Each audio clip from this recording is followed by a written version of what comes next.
distinguished members of the panel, distinguished delegates, ladies and gentlemen. It's really a pleasure for me to be here, and I'm very glad that the organizers thought of inviting me to this very important dialogue on essentially higher education and talent development, which is an area that I've been involved with my entire life, I should say, entire working life. Though of course higher education is much broader, I talk mainly about education for engineering because the institution that I've worked in focuses on engineering. This is broadly the outline of my talk. I'll start with a very brief introduction of what is the higher education landscape in India. I'll speak a little bit about what is the expectation from universities in this sphere of innovation, which is becoming very important. I'll mention why engineering is slowly becoming a very globalized profession. And then I shall spend some time talking about the IITs, the IIT story I call it, which is the story of the Indian Institutes of Technology. These are about 50 years old. And finally, I'll give a few conclusions. I think it's really very appropriate to have this dialogue, the China-India-Singapore Dialogue, because in fact, higher education is growing very rapidly in all the countries in Asia. These three countries, China, Singapore and India, are in fact major players in higher education in terms of the impact that they're making and in terms of the scale at which they operate.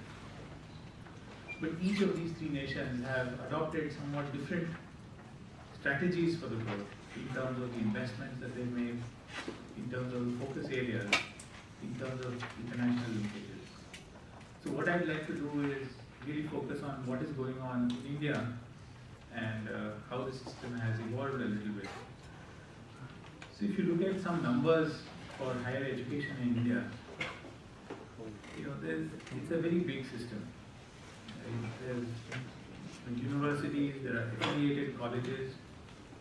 So if you sort of say this in the last year's report of the Human Resource Development Department, there were 523 universities, 33,000 colleges, 11,000 technical institutes and 200 distance learning institutes. If you look at the numbers of students involved, about 17 million in universities and colleges, and about 2.6 million in technical programs, of which about 1 million are in engineering, about 1.8 in diploma programs. So there is a large number of students that are currently in the system. If you look at the distribution of higher education, then the largest fraction of the students are in the field of arts, about 36% of them. And then there are about equal numbers in science, commerce and engineering, with smaller numbers in medicine, law, education and so forth. In fact, one of the numbers that is quite small is the small number in fields like agriculture and veterinary science. But traditionally, these three branches, engineering, medicine and commerce, have been most sought after, and most of the best students end up going to these branches.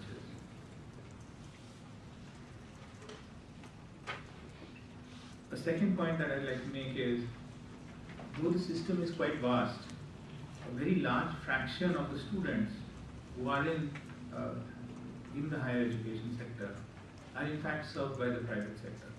So most of the colleges and many of the universities are in fact private universities. And much of the growth of higher education, which has been occurring at a very rapid pace because of the high demand, has been fueled by essentially fees that are paid by students. So most of these universities do not have support from public funds. So it's really the parent savings which is going in to the investment for setting up a large fraction of these colleges for higher education. Of course, because there is limited investment, there are concerns in several colleges about the quality of the education being imparted.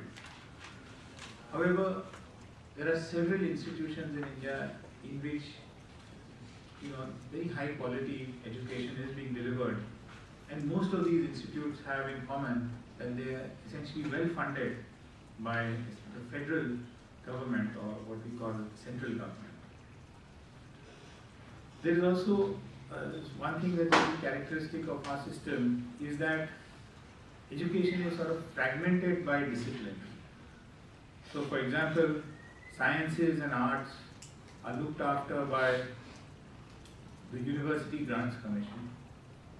Engineering and other technical subjects are looked after by another body called the All India Council for Technical Education. Medicine is governed by the Medical Council of India, law by Law Council, agriculture by the Indian Council for Agricultural Research, and so forth. And there are separate universities, separate institutions for these different fields.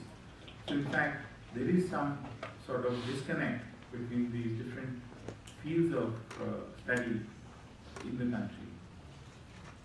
And of course, traditionally, we've had low numbers of international students and faculty, but this is, at least in terms of international students, these numbers are now increasing. Let me next move on to the innovation agenda. So, recently, the government of India has been paying quite a bit of attention to innovation and its role in competitiveness. And in fact, the President of India has declared 2010 to 2020 as the decade of innovation in India. So there is a major thrust in trying to see how innovation can be an engine for growth and prosperity in the country. And in fact, a new National Innovation Council has been set up to develop a national strategy on innovation with a focus on an Indian model of inclusive growth. The idea is to create an indigenous model of development suited to Indian needs and challenges. And in fact, this council has already submitted its first report in November 2011. So of course, the council has looked at the role of various different agencies and proposed many different kinds of schemes. But there is an important role for universities in this innovation agenda. And here I list a few of these, which I guess are common to universities all over the world. One is, of course, to generate the required manpower. So students who graduate must have the background and mindset to be able to participate in this kind of innovation economy. They should be in a position to generate new ideas and concepts which lay the foundation for the innovation. The university should create a local ecosystem which supports new innovators and new businesses.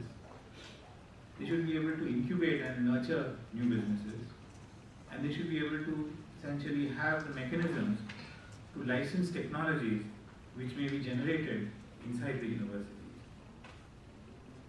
And really, this then goes into what should be some of the aspects that are important for education programs within the university. And here, I just mention a few. And one thing very important is the foundations. The depth of the offering, that is, the exposure to the cutting edge. As knowledge develops, the curriculum should be dynamic enough to respond. Students should not be just concentrated in one area, but should be exposed to some breadth. Encouraging of analytical and questioning attitudes.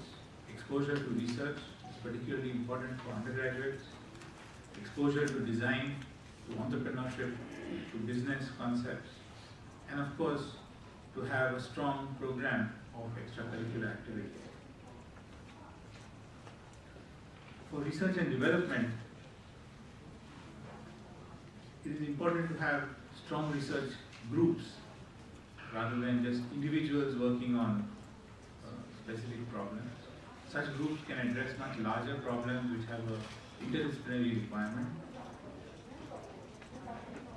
There is a need for administration of these kinds of large projects, intellectual property policy for the university, support for being able to do IP protection, filing of patents and so forth, incentives for faculty to actually participate in these kinds of activities,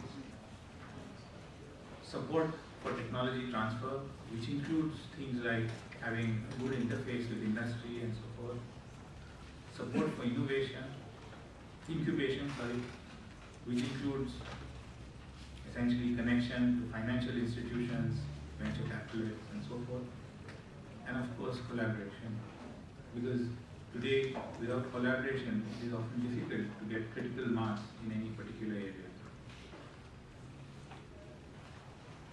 So if we go from a broad theme of higher education and then now start concentrating towards engineering as a sort of subfield,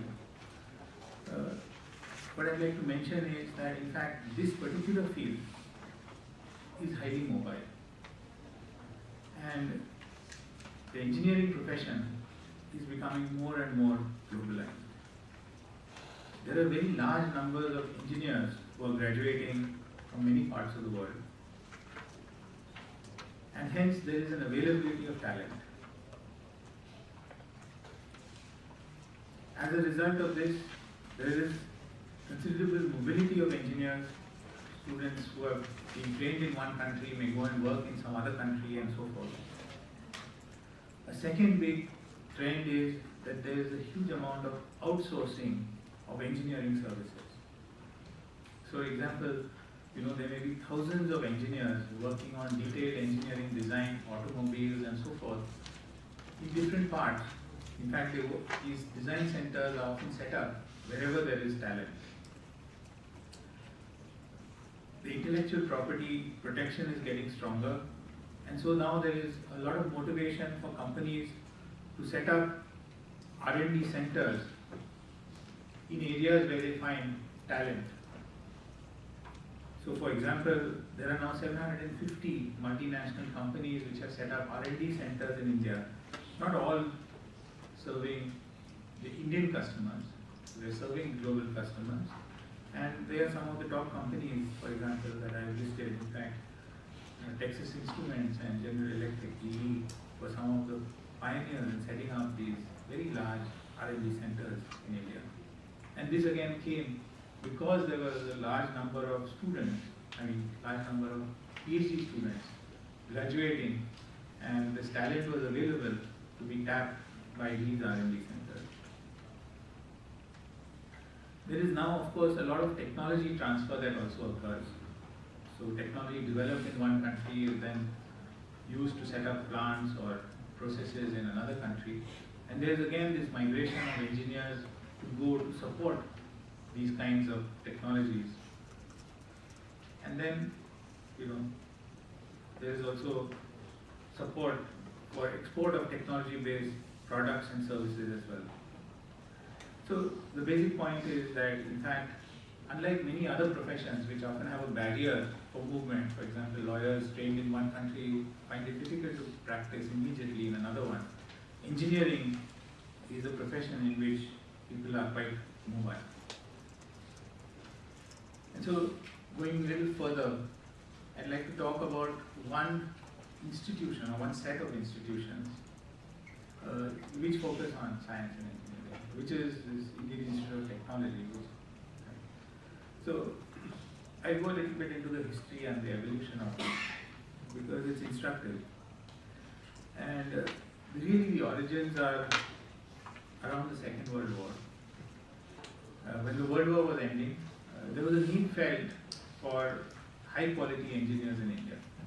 So most of the European engineers who were providing of course, just historically, at that time, India was a colony of Britain, and so the English engineers were too busy rebuilding in UK, and hence there was a need felt for quality engineers in India.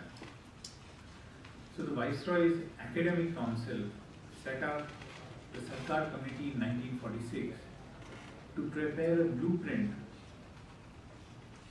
for setting up 4 higher technical institutes in the country. Of course, at this stage, there were some very prominent engineering colleges already, the Williams College in Roorkee and the Engineering College in Dindi. They already were there, but this was to essentially start 4 new institutes with a very different kind of character. And so they actually set up this Sarkar committee. Mr. Nalini Ranjan Sarkar, who was the chairman of the committee, was a businessman and a politician. But the rest of the members of this committee were all the top scientists and educationists of the country at that time. And really, I mean, that was a really very elite list of people. Almost everyone who was known in the field of education and science was in that committee. And the committee submitted an interim report. And then, of course, this particular interim report, which you can find on the web, if you look at the Sarkar committee, this has served as the blueprint. And I'd like to show a few extracts from this report. So these were some of the recommendations that this committee made. So selection of students should be purely on merit, and there should be no provincial quotas. An entrance board should give a written exam to applicants. So, this actually has resulted in a culture of entrance exams in India, but the first entrance exam was for the IIT, called the Joint Entrance Exam. Then the second recommendation was the education and training should be on modern lines, and the standard should not be lower than a first-class institution abroad. For example, BSc Tech from Manchester or BS from MIT. This is also mentioned in the report. The education should provide a fundamental scientific training to teach him fundamental theories of engineering so that the student can apply these with confidence many years later. So again, I mean, this was in 46, remember, but they were still thinking in a very broad sense. And finally, it should provide a broad human outlook to assist in the development of character and mental ability so that he may become a useful citizen. So this is just 4 things that I pulled out. It's a much longer report, but it's interesting that it was a very sort of prescient and forward-looking recommendation that was made. And a lot of the things that they recommended were a complete break from what already existed in the country at that time. These are some more recommendations. They say it is necessary that these institutes produce research workers and technical teachers, and they recommended that the undergraduate to postgraduate student ratio should be 2:1. In order to attract the best men to teaching posts, the salaries and prospects of technical men who devote themselves to teaching should be commensurate with those open to them if they followed an industrial career. There should be enough teachers to maintain a ratio of 10:1 between students and teachers. Teachers be expected to do only so much teaching work as would leave them sufficient leisure for research work, for which they should be given all reasonable facilities. The control of the institute be entrusted to a small governing body composed of persons with the requisite variety of qualifications and experience. So these are essentially the major recommendations of this committee. And soon after that, independence came to India.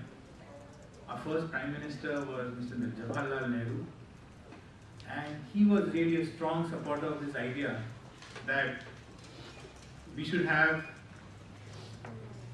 top institutions producing scientists and engineers in India.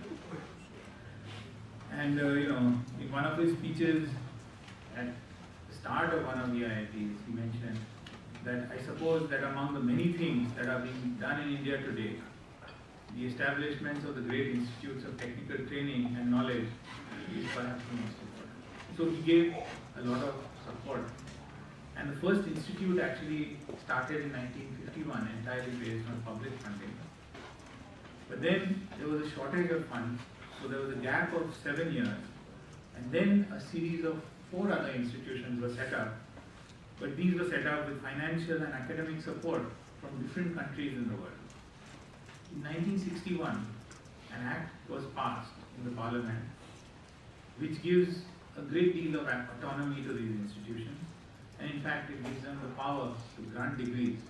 So the institutes in some sense are completely independent and do not report to any of the other academic controlling authorities in the country. So these were the institutions that were set up. IIT Kharagpur in 51, IIT Bombay, which is my institute, was in 58, supported by the USSR in those days.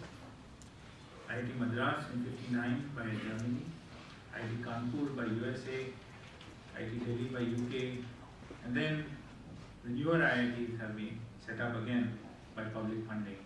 The one in Guwahati, the University of Roorkee was converted to an IIT in 2001, and then in 2008-09, about 8 more IITs were set up. So now there are 15 IITs in India. And if you look at least the older IITs, the institutes have followed this blueprint of the Sarkar committee quite faithfully. And in fact, excellent faculty and students joined the institutions right from the start. And we had faculty who had got their PhDs from MIT coming back and joining, and many good universities right from the start. But the investments were quite low. So research was very slow to start. But there was an excellent standard of education. For example, just as an example, I've written down over here, Minsk computer. So IIT Bombay, which was supported by Russia, had this computer called the Minsk computer, which was working on the vacuum tubes. But our students were trained how to repair that, how to program it, and so forth, and they really got into the details of computation, even though the facilities were not outstanding. Very soon, the educational programs of the institutes were recognized to be of an international standard, and a large fraction of our students started migrating to other countries for work. Most of them went to the US, and there was a great concern that the government was investing so much money in these institutions, and yet most of the students were leaving, causing this brain drain. But many of these students who went, they excelled in their professions, and this is just a list of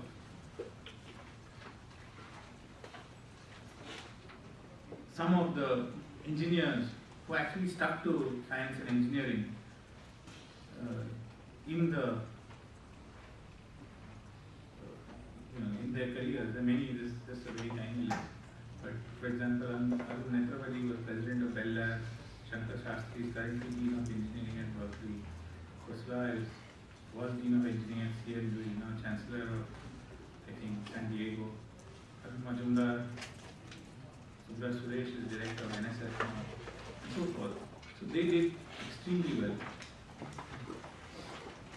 But also there are many who stayed within the country, and they joined Indian industry and academia. And in fact, even if you look today at within the IITs, within many of the top industries in India, you will find a large fraction of the people at the top places which have graduates of the IIT. Many IITians played a very important role in the IT revolution. So many of the big companies are actually headed by IITians. Many have contributed to the manufacturing sector, for example, in the automotive and pharma sector. Many moved into management and then have done well in that field as well. And about 25% started their own ventures, which is a very high percentage if you look at. So if I look at, what are some of the ingredients of this system, one is the blueprint, which was really very forward-looking. Second was there was an expectation of excellence from the highest levels.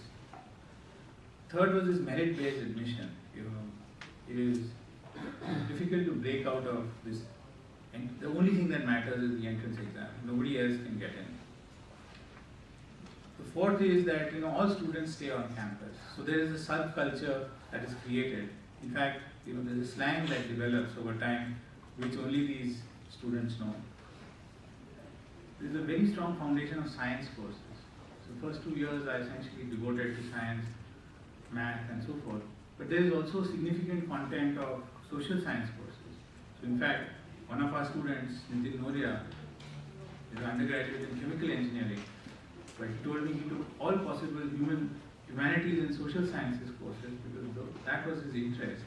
And today he is the dean of Harvard Business School. There is a lot of encouragement of analytical and questioning attitudes.